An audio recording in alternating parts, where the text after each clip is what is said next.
Merci infiniment de nous rester fidèles sur Chérifla à télévision. Voici venue l'heure de faire un nouveau point sur l'actualité nationale et internationale. Au sommaire, durant 2 jours, à partir de ce vendredi 2 octobre, les Maliens se retrouvent autour d'une table ronde à l'initiative du groupe de réflexion, d'analyse et d'initiative novatrice Grain en abrégé, à suivre dès le début de votre journal. L'école du Prytanée militaire de Kati se voit dotée d'une nouvelle infrastructure sportive inaugurée par les représentants du Comité national pour le salut du peuple, CNSP. Ce sera dans la page sport de votre journal de ce soir.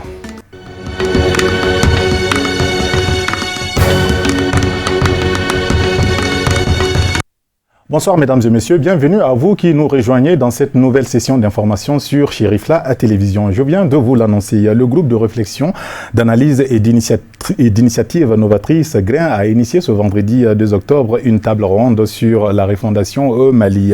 La grande rencontre d'échange s'est ouverte ce matin à Azalaï Hôtel Salam et devrait normalement se poursuivre jusqu'à ce samedi 3 octobre. Cet événement de portée hautement citoyenne regroupant des personnes ressources reconnues pour leur contribution significative à la pratique institutionnelle au Mali se fixe comme objectif de mener de grandes réflexions afin de pouvoir dégager des pistes de solutions pour le renouveau de la gouvernance malienne. Reportage à suivre tout de suite. Cette table ronde s'est ouverte par la genèse du concept grain succinctement développé par un des membres du groupe en insistant sur la nécessité de la pertinence des enjeux colossaux auxquels fait face le pays, du grain traditionnel jusqu'au grain virtuel. En raison de la situation de l'épidémie du Covid-19, les initiateurs ont fait venir des personnalités, notamment des diplomates, pour cette table ronde qui se veut avant tout très constructive à l'heure où justement la refondation demeure sur toutes les lèvres. On a pris comme habitude, contrairement au grain traditionnel au CAT, c'est le couronnement de ce qu'on vit aujourd'hui, c'est de faire venir des personnes sachantes, des personnes qui connaissent sur tous les sujets, sur plein de sujets que nous avons discutés. On a fait venir des gens, des diplomates, des sociologues. On aime bien les sociologues parce que nous pensons que le problème du Mali est un problème de société, un problème de direction de société, un problème de comportement social, un problème de déviation par rapport à nos valeurs. Donc il n'était que normal qu'on appelle les diplomates, des diplomates rompus à ces questions pour nous dire les évolutions du Mali depuis l'indépendance jusqu'à nos jours. Donc comprendre, apprendre des autres pour être une force de proposition. Dans la plénière introductive, l'accent a été surtout mis sur les objectifs de la table ronde et le document sur la refondation. 4 grands groupes de travail ont été répartis pour plancher, respectivement sur 4 grandes thématiques, se rapportant toutes à une véritable refondation du pays. La crise est profonde et les voies de sortie de cette crise sont discutées. Certains pensent que, et c'est très courant d'entendre, que notre panne est une panne de leadership. Un nouveau leadership éclairé, fort, jeune, certains diraient jeune, permettrait de sortir de cette crise. D'autres pensent simplement que bon, c'est l'existant qui a des difficultés. Il faut améliorer juste l'existant, garder l'existant, l'améliorer. Certains vont jusqu'à prôner le retour en arrière. Retournons au Mali de Modibo Keïta, retournons au Mali de... Bon, voilà. Donc on est d'accord qu'il y a une crise, elle est profonde, mais on n'est pas d'accord sur comment sortir de cette crise. D'où la question de la refondation. S'il est clair que l'objectif général de cette table ronde est de contribuer à la réflexion sur les pratiques politiques et institutionnelles dans le pays et proposer des pistes d'action pour le renouveau de la gouvernance au Mali, il n'en demeure pas moins que la diversité des participants soit parfaitement avérée. Je pense que le grain est une initiative salutaire et c'est un véritable grain. Et quand on observe aujourd'hui la salle, les participants, la diversité, l'expression de la diversité telle qu'elle est souhaitée par tous les Maliens animés de bonne foi est là dans cette salle.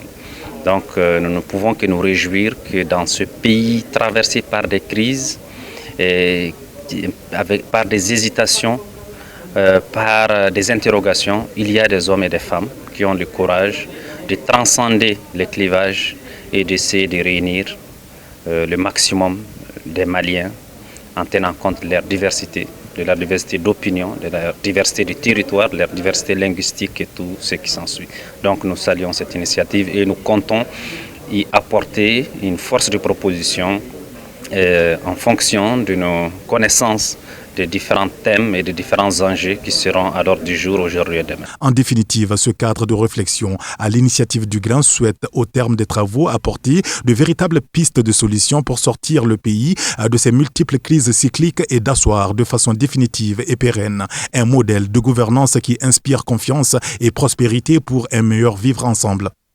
Voilà donc la contribution du Grain au débat. Direction, après le centre-ville Bamako, direction tout de suite l'école fondamentale aviation de Sénou, où a été donné le premier coup de clap de l'étape de Bamako du tournage d'une série télévisuelle sur les violences basées sur le genre VBG. L'initiative est de l'Union européenne et des Nations unies dans le cadre de l'exécution du programme Spotlight pour éliminer la violence à l'égard des femmes et des filles. C'était ce matin à Sénou et voyons plus de détails avec Abdulkarim Sako et Ibrahim Koulibaly Ibé.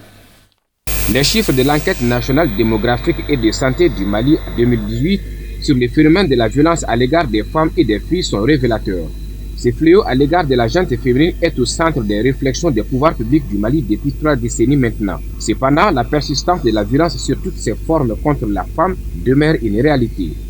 La violence sous forme physique ou sexuelle touche une femme sur 2, 49% dans le groupe d'âge 30 à 39 ans. Depuis l'âge de 15 ans, près de 4 femmes sur 10, 38%, ont subi des violences physiques. Parmi les femmes qui sont déjà ou ont été en union, 44% de ces femmes-là ont subi des violences physiques, sexuelles ou émotionnelles de la part de leur mari actuel ou le plus récent. Parmi les filles de 0 à 14 ans, plus de 7 sur 10 sont déjà excisées. Parmi celles-ci, celles de 10 à 14 ans, cette proportion, comme vous pouvez le voir, est de 83%. Cette série télévisuelle sur les VGV, dont le premier clap de l'étape de Bamako vient d'être donné, vise à amplifier la sensibilisation des populations sur les effets néfastes des VGV et susciter une transformation des normes sociales ainsi que les pratiques culturelles. C'est une approche novatrice qui essaye de montrer aux gens, au travers de la télévision, de montrer aux gens les conséquences, de montrer aux gens ce qui se passe réellement. Tout ce que vous ne voyez pas, mais qui arrive à vos filles, qui arrive à vos sœurs, qui arrive aux femmes et aux filles et aux petites filles ici au Mali. Donc je pense que cette série va effectivement, comme l'a mentionné le représentant de l'OMS, peut-être faire changer les états d'esprit. Le programme Initiative Spotlight est un vaste programme de prévention et de réponse aux violences faites aux femmes et aux filles. Il vise à protéger les femmes et les filles contre toutes les formes de violences basées sur les genres, ainsi que les pratiques néfastes à leur santé et assurer une prise en charge des victimes. Il bénéficie d'un appui technique et financier des Nations Unies et de l'Union européenne. Il s'articule autour de 6 piliers, dont le 3e porte sur la prévention et la transformation des normes sociales. Pour rappel, le Mali, l'Union européenne et les Nations unies ont lancé le programme de l'initiative Spotlight en décembre 2019 pour éliminer les violences envers les femmes et les filles. Le tournage de la série a débuté le 18 juillet dernier à Kolokani. L'étape de Bamako est l'avant-dernière et la diffusion de la série est attendue au mois de décembre 2020. Actualité hors de nos frontières à présent. Nous vous en parlions dans nos éditions précédentes. L'économie est au cœur de la visite en France du président kényan Uhuru Kenyatta, accompagné de 5 de ses ministres pour cette visite dédiée à la coopération économique entre les deux pays. Le chef de l'État kényan a participé jeudi matin à la conférence de la Banque publique d'investissement, l'institution chargée de promouvoir les entreprises françaises à l'étranger, aux côtés de son homologue français Emmanuel Macron. Les deux chefs d'État Kenyatta en ont profité pour évoquer les opportunités économiques qui les lient malgré la crise sanitaire mondiale. Et c'est un Uhuru Kenyatta plutôt déterminé qui est apparu sur la scène de la conférence. Et il a bien expliqué des choses, notamment sur les difficultés posées par la crise du Covid-19. C'est un combat global, a rappelé le président kenyan. Aucun pays ne peut s'en sortir seul. Et pour cela, il faut s'appuyer sur le principal atout de l'Afrique, c'est-à-dire les jeunes générations. Face aux entrepreneurs français, le dirigeant l'assure. Il y a des opportunités à saisir. Il y a bien d'opportunités à saisir au Kenya et à ses côtés, le président Emmanuel Macron ne cache pas son engouement pour le pays. Une porte d'entrée, selon ses mots, sur toute la région. La visite d'Uhuru Kenyatta en France devrait durer 5 jours. Il doit encore notamment rencontrer le MEDEF, c'est-à-dire le patronat français.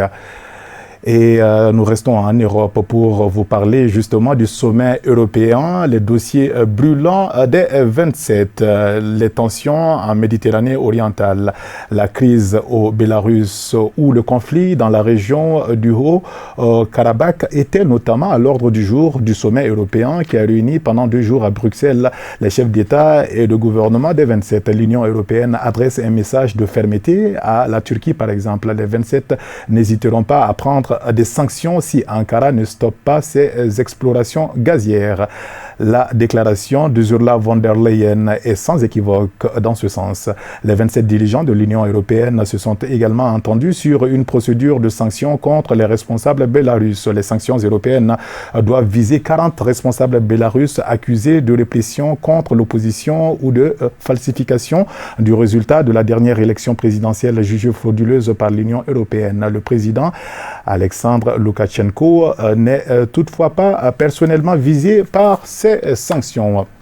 Voilà, retour au Mali et je vous en parlais en début d'édition. L'école Prytanée militaire de Kati s'est dotée d'infrastructures sportives modernes et adéquates. L'inauguration de ce joyau a eu lieu ce jeudi 1er octobre 2020 dans l'enceinte du dit établissement en présence de plusieurs membres du Comité national pour le salut du peuple, CNSP. Voyons ce reportage signé Boubacar Traoré et Samba Traoré.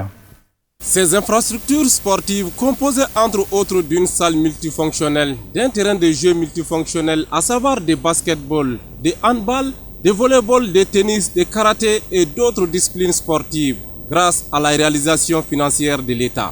L'objectif est de rehausser le niveau des élèves dans les sports en marge des études. Le sport est l'un des éléments clés de la formation au Prytanée militaire de Kati et cela ne saurait mieux réussir sans infrastructures adéquates.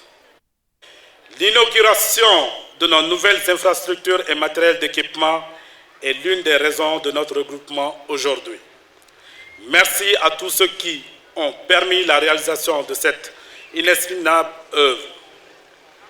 Si notre joie immense et notre indéfectible attachement à la reconnaissance de bienfaits pouvaient être exprimés autrement, nous aurions évité tout attroupement de cette nature au regard de la pandémie Covid-19 et de la situation actuelle de notre pays. En voie de démarrer une transition que nous estimons et souhaitons heureuse pour le Mali et la sous-région. En ce moment crucial de la vie de notre nation, marqué par ce début de la transition, les fils du Mali se doivent d'être soudés et unis. C'est pour cette raison que nous avons couplé à cette inauguration le repas de corps, qui est une fête de cohésion, de communion, de raffermissement des liens d'amitié et de consolidation de la solidarité et d'esprit de corps entre frères d'armes. Le vice-président du CNSP, présent à la cérémonie, impressionné par la qualité de ces joueurs sportifs, a exhorté les élèves à cultiver d'excellence. Un sentiment de fierté. Déjà, je me vois le 1er novembre 1991, où j'ai vu le jour où je suis rentré ici. Donc, en voyant ces élèves ici bénéficier des nouveaux bâtiments, vraiment, je ne peux que me réjouir, car ça contribue à leur épanouissement. Du côté du sport, ils le savent bien, ils le font quotidiennement. Donc ces infrastructures serviront et seront entretenues pour les générations futures. Vraiment, je les invite à continuer parce que ce sont des meilleurs. Ils ont eu à faire un concours. Donc je les invite à être les meilleurs des meilleurs. À noter qu'une remise des distinctions à certaines personnalités aura été l'un des temps forts de cette cérémonie qui a pris fin par un jeu de sport militaire suivi d'un repas de corps. Et voilà, le sport qui procure du bien. Retrouvons tout de suite la page consacrée à l'actualité africaine et internationale. Mais tout d'abord, chez nous, sachez-le, le CNSP qui fait un grand pas dans le sens de l'apaisement de la situation socio-politique. Le CNSP, justement, qui fait une concession non des moindres avec la CEDEAO. Pour plus de détails, je vous propose plutôt d'écouter Sadio Sidibé. Nous ouvrons ce tour d'horizon de l'actualité internationale par le Mali, où la junte fait une concession de taille pour une levée des sanctions de la communauté économique des États de l'Afrique de l'Ouest, CEDEAO. Ce jeudi, les militaires ont renoncé à ce que le colonel Assimi Goïta, désigné vice-président de transition, puisse remplacer le président Bandao en cas d'empêchement. Selon les représentants de l'organisation régionale Amidou Bouli, cette concession pourrait faire avancer une levée de sanctions. Le Mali est sous les coups d'un embargo commercial et financier depuis le putsch contre le président Ibrahim Boubacar Keïta en août dernier.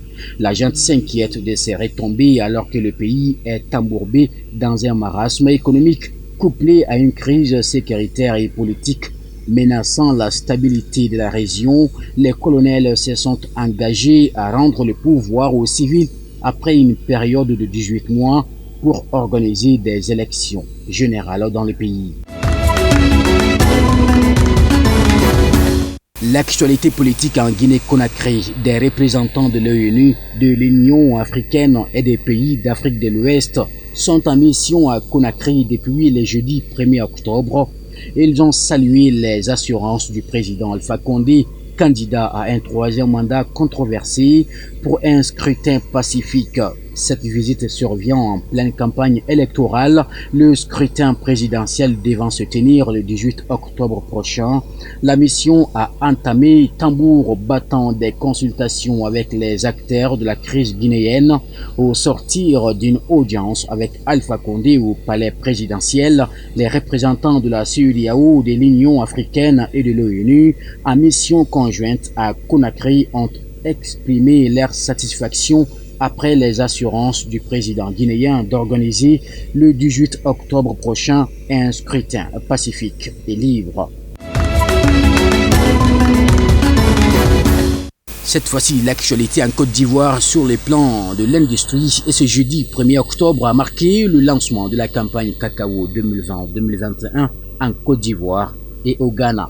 C'est aussi ce jeudi qu'a lieu le lancement à Yamoussoukro des Journées nationales du cacao et du chocolat, rendez-vous annuel qui marque le coup d'envoi de la saison. L'occasion pour Alassane Ouattara, président du premier producteur mondial du cacao, avec 2 millions de tonnes par an, d'annoncer à moins d'un mois de la présidentielle une forte augmentation du prix aux planteurs. La Côte d'Ivoire est le premier producteur mondial de cacao avec 40% du marché. Le cacao représente 10% du PIB ivoirien, 40% de ses recettes d'exportation et fait vivre 5 millions de personnes, soit environ 1/5 de la population ivoirienne. Selon la Banque mondiale, le pays compte environ 1 million de producteurs, d'où l'intérêt pour tout candidat à la présidentielle de s'attirer leur bonne grâce.